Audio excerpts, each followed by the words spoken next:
Loading supplies into your BradyPrinter i5100 industrial label printer is really easy.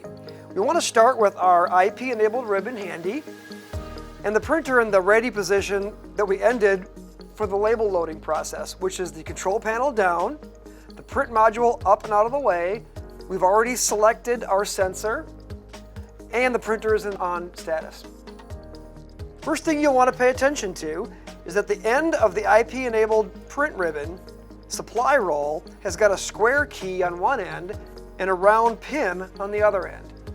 This ensures that your print ribbon will always be oriented the right way, because if you were to get a print ribbon the wrong way, you can melt the ink onto the print head and cause damage to the print head. In this case, for every ribbon, it ensures that it always goes in the correct orientation. Locate the square key here, and on the underside of the print module, there's a black wheel with a square slot in it. And simply insert the square key into that end and the round pin into the slot on the other side at the same time. And now your supply roll is inserted. Grab the leading edge of the ribbon, lower your print module slightly, bring the ribbon up over the top of the outside of the print module, and be sure to tuck it under the take-up spindle. And then around, lift the green tab on the spindle and tuck and capture the leading edge of the ribbon. Rotate the green wheel forward several revolutions until the ribbon widens completely and the wrinkles smooth out. Now close your print module the rest of the way down until it snaps securely in place on both sides. You can take up the slack with a small turn. Lift your control panel into place, and you're ready to calibrate.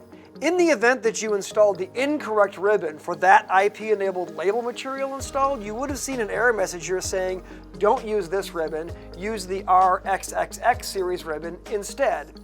And in that case, you would lower the module and install the correct ribbon. Or you can bypass that, but we don't recommend doing that as print quality may be compromised. So now, to calibrate, simply hit the green feed button. Several labels are ejected. The sensor that was pre-selected and set by us has done its job, has detected the leading and the trailing edge of the label and the gap, and we've got to tear off in exactly the right spot. Now we're ready to print from our PC. Now check out this helpful tip if you want to make ribbon loading even a little bit easier, especially if you're a user who changes supplies a lot during the day. Sometimes you won't use your entire ribbon before you have to change it out. So removing the ribbon and installing it again, keeping the ribbon connected to the take-up spindle is a very common practice. Go ahead and store it like this.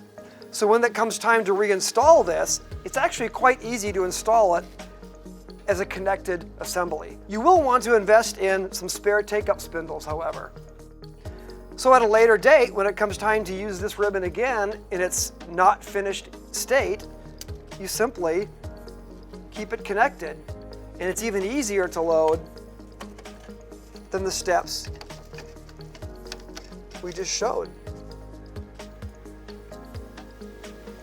Again, a couple rotations of the green wheel to pull the ribbon smooth, lowering your print head, following the same instructions as before. No error message, we have the correct ribbon installed. We calibrate, and we are ready to print.